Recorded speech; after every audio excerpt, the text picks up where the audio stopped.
So the Fed just came out and said, as planned, they are not going to raise rates today, which is a very good piece of news. However, they said there will be two raises later this year, which is not very good news. I also don't believe it. However, that's not the purpose of this particular video. Watch later today where I'll do a complete analysis of what took place with the Fed, why I don't believe that there's going to be any increases later this year. And, we'll talk about all that later. The reason for this video, however, is to talk about Optimus. Some folks think of me as an over-the-top optimist about all things Optimus. They call me an uber bull, out of my mind. But I really actually try to make my projections around statements from Elon Musk and other Tesla executives. Then I do my own research, and that includes attempting to have experts right here on the show who can add flavor. Some things I can't get the experts on, and I just have to tell you what they say, but most of the time I try to get them on here. So today I'm going to spread out the next 6 years of Optimus sales and profits. And the numbers are just plain nuts. But I have more conviction about these numbers than I do about anything else that Tesla is doing. So this is Randy Kirk. If you like this kind of content, please hit the like button. Hit the subscription button if you haven't done that already. I'm not sure what you're waiting for. And then the notification button, because this is the number 4 or 5 video in this series where I've taken each one of the different divisions of Tesla, worked them out over multiple years. And then I've got one more coming, which will be on the, what is the last one? I forget. Anyway, I got one more, maybe 2 more coming. And then I'm going to do a surprise deal. I think that's going to be on Sunday or Saturday. I can't remember which. I think you're going to like it. And then on Tuesday, I believe it is, I'm going to wrap it all up. And you're going to want to be notified about all those upcoming deals. And then all of these spreadsheets, as soon as I finish them, I put them right up on Patreon so you can see them right away. And I'm going to be adding to Patreon. I'm going to start putting my scripts up. So, these are, I don't read the scripts, but they're roughly to give me an idea of what I'm going to be talking about every day. I'm going to throw those up on Patreon too, in case sometimes you'd rather just go back and read them real quick rather than listen to me extrapolate on what I've even written. All right, so let's go on. So by the way, Patreon, you can go down below, you can click the link. It's only $5 a month. And right now there's a 7-day free trial. So there you go. That'll be fun. Okay. Elon has said that Optimus will be bigger than all of the other divisions combined. Everything else that Tesla's doing, all the cars, trucks, semis, AI, robotaxis, add it all up and then double it. That's what's going to happen. I mean, not double it, but I mean the equivalent amount. That's what Optimus will be, or even bigger than that. And I believe Elon, because the TAM on the bot, if it can do useful work in factories, is huge. It's just massive, massive, massive. And the value of each bot is huge, as we'll talk about in a second. So my numbers are going to reflect that reality. There's way more to my analysis than just believing Elon. If you haven't watched my previous video interviews with John Gibbs, Scott Walter, Joe Justice, and many others discussing Optimus, discussing the hardware, discussing the software, discussing the human functions that Optimus needs to do, I would encourage you to go back and look at those if you'd like to learn more about why Optimus is going to be such a big deal and so capable of doing it right now. We looked at the robot from every angle. We can't find any barriers, not one, no barriers, no limiting factors to deploying Optimus like right now. I mean, like almost immediately. In fact, the hardware, all of the hardware is easily designed, easily tooled, and can be in production in millions of units within months. I mean, I was in the plastics business for 30 years, manufacturing all kinds of different plastic products, injection, blow, extrusion, etc. And I can tell you that it's really about 90 days from a concept until production. In fact, sometimes like with extrusion, it might be days, not even weeks, into production. You've got 3D capabilities now, 3D printing capabilities. If you're only looking to run 100,000 parts or 50,000 parts, You can do 3D printing, and sometimes that can be a matter of days before you're making those plastic parts. Metal parts too can now be 3D printed. And then if you're making metal parts, depending, you could be machining those, you might be casting those. There's all kinds of different ways to do metal parts.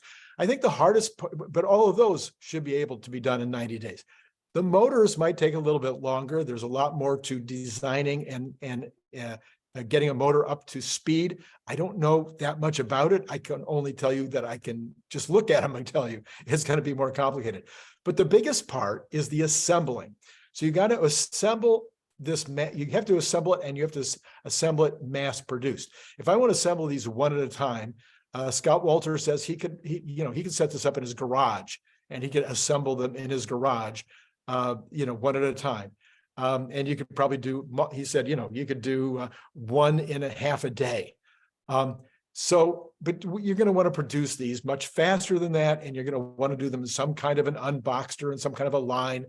And so something, when you're producing, say, this plastic part and this metal part, or this motor and this gear, et cetera, and you're trying to put those together, sometimes there's fit problems. The design doesn't work quite as like you thought it would on paper. And so you got to go back and you got to change the mold or make a new mold sometimes because it's completely wrong. So that's going to take some time. And I'm going to say it's going to take 6 months to redo molds or other tools to make sure that everything fits, everything works, everything is doing great, and it's all that's working in a production line. So, so let's say that Tesla wants to really refine and then refine and then refine some more before they start building these production tools. Well, I say that they start tooling January 1, even if they want to do all that refining between now and January 1, they should be ready to put together the first tools. So that means by October 1, easily they should be producing product.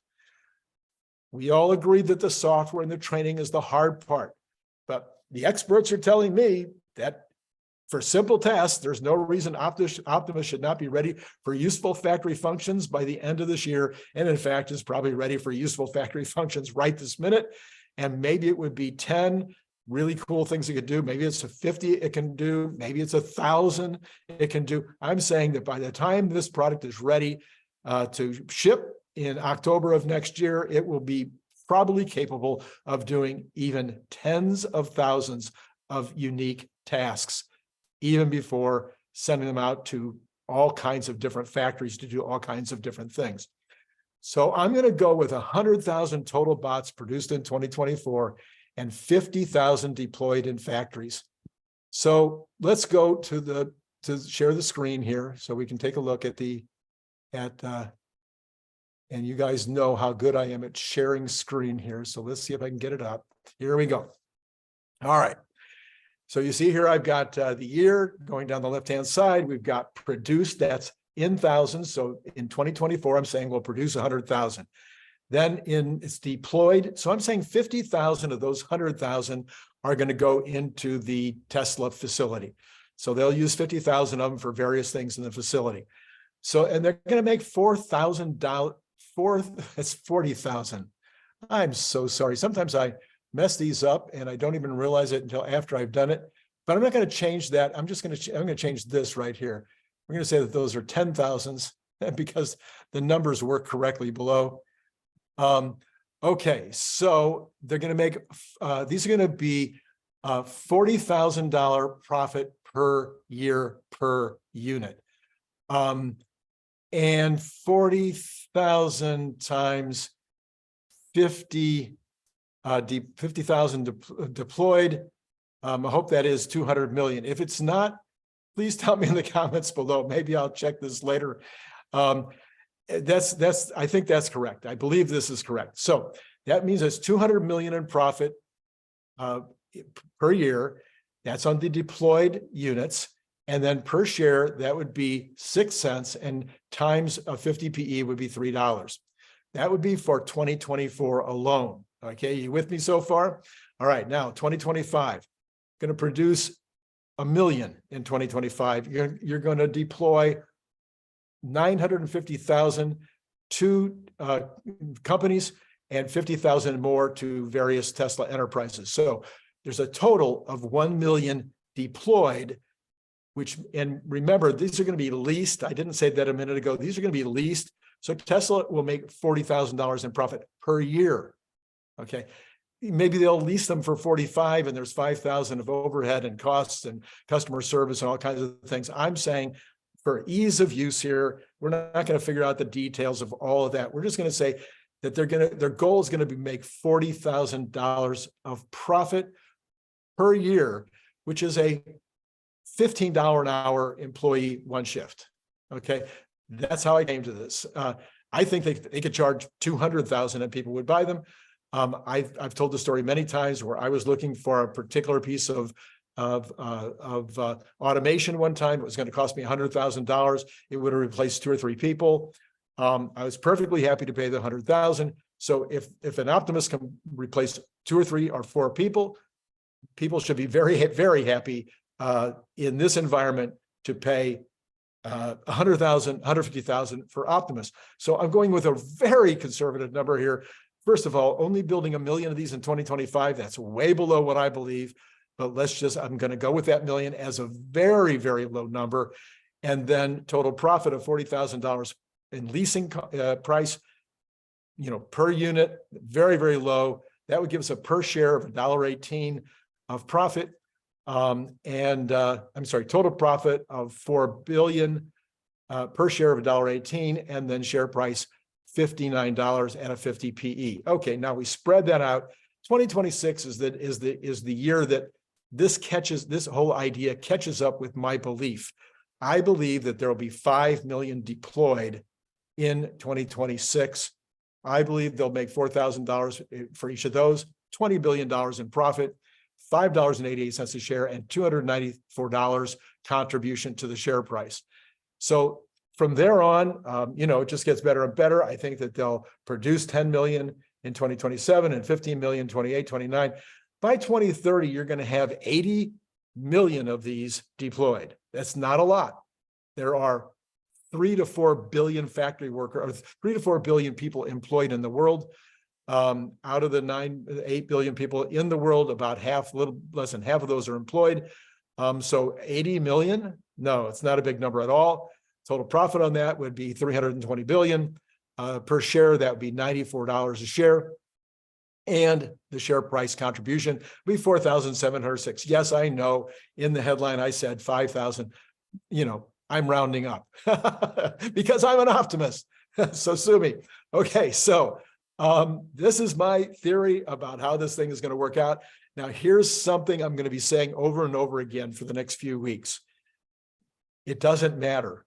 It doesn't matter whether whether 2025 is 1 million, whether 2026 is 4 million. If it's 2 million in 25 and 3 million in 26, if it's 500,000 in 25 and doesn't get to, maybe it's 2 million in 26, sure, all of my numbers will change. But guess what? They might be charging $80,000 instead of a year, instead of 40,000, because it's worth it. And if they can charge it, why wouldn't they? So that's a big question. So all these numbers are flexible, and all of them are just saying the future of Tesla, the future with Optimus.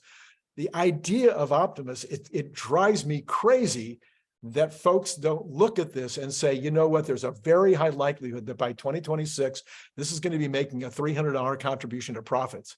And if I back that up to now, and I give it even a 50% chance of happening, and there's no risk, there's literally no risk, that if I was presenting this for the first time to somebody like Larry Goldberg, who was on the show and said, yes, the Tesla, that division right now is probably worth, I think he said 1.5 billion. No, I can't, I can't remember now, but I think it was, anyway, but I'm saying share price 294 is likely in 2 years, the contribution. You back that up and you say, what's my risk reward ratio right now on this amazing idea? Nothing like it in the history of the world. And that's my risk ratio. Let's say it's 50%, 40%, that it will be made and it will hit these numbers. Then what am I willing to pay for that today? And that's why you had people paying $100 billion for Rivian, the equivalent of $100 billion for Rivian, when they hadn't even made a product, just because they say, wow, there's a really good chance they'll be successful, and the risk is not very high, so I'll put a few dollars in. Well, guess what? Nobody's putting any money into Tesla. Well, nobody. It's rare. Not very many people are valuing Optimus at $294 a share in 2026, because otherwise the share price today would probably be $100 to $200 higher than it is now. And they're certainly not basing it on 5,000 by 2030, or they would be paying a lot more for the shares right now. So I'm not an analyst here. I have no degrees. I've just been doing this for a very long time and have owned factories and owned other kinds of businesses. This is what I come up to. Tell me where I'm wrong. I read your comments, love to see what you have to say. Then I'll be adding this in to all of the other divisions. And I'll be doing one more. I forget what division it is. I haven't finished yet. Maybe it's robotaxi. Have I done robotaxi yet? I can't remember. Anyway, if this was useful, if you liked it, please hit the like down there. Hit subscribe, hit notify if you'd like to be notified of upcoming meetings that we're going to have here. And then, of course, this particular spreadsheet is going to go right up onto Patreon, and all the other spreadsheets will be there too, where you can go back, take a look at them, copy them, do what you like to do. So this is Randy Kirk, and hey, it's been great talking to you.